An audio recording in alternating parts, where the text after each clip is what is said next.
ஒரு மிகப்பெரிய ஆர்ப்பாட்டமானது நடக்கின்றது.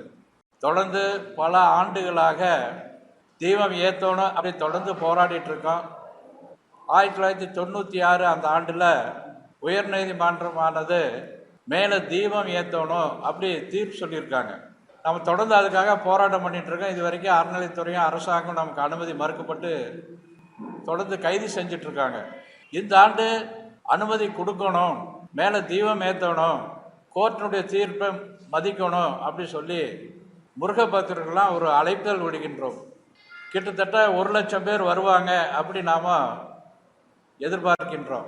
சமீபத்தில் மேலே அந்த மலை பேர் மாதற்கான சில பேர் முயற்சி பண்ணி சிக்கந்தர் மலை அப்படியெல்லாம் சொன்னாங்க. மேலே ஆடு கோழி வெட்டணும்னு சொல்லி சொன்னாங்க. கோர்ட்டு சொல்லியிருக்கு அந்த மாதிரி எல்லாம் ஆடு கோழியெல்லாம் வெட்டக்கூடாது, அது முருகர் மலைன்னு சொல்லியிருக்காங்க.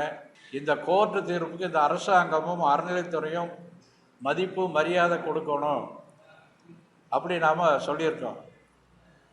ஏற்கனவே 80 ஆண்டுகளுக்கு முன்னாடி வரைக்கும் தீபம் அங்கே ஏற்றி சென்றிருக்காங்க. ஏதோ ஒரு காரணத்தினால முஸ்லீமுடைய ஏதோ ஒரு பிரச்சனையை காரணம் காமிச்சு தடை செஞ்சுருக்காங்க. இன்னைக்கு வரைக்கும் அந்த தடை இருக்குது. பல பேர் இதுக்காக போராட்டம் பண்ணியிருக்காங்க. அன்ற காலகட்டத்தில் காங்கிரஸ் எம்எல்ஏ ஒரு போராட்டம் பண்ணியிருக்கார், மேலே தீபம் ஏற்றணும் அப்படின்னு. ஆனால் இந்த வருகின்ற அரசாங்கமானது அதுக்கான சரியான மதிப்பு மரியாதை கொடுக்கல. இந்த வருஷம் அதை இந்த அரசாங்கம் அறநிலைத்துறையும் அனுமதி கொடுக்கணும்.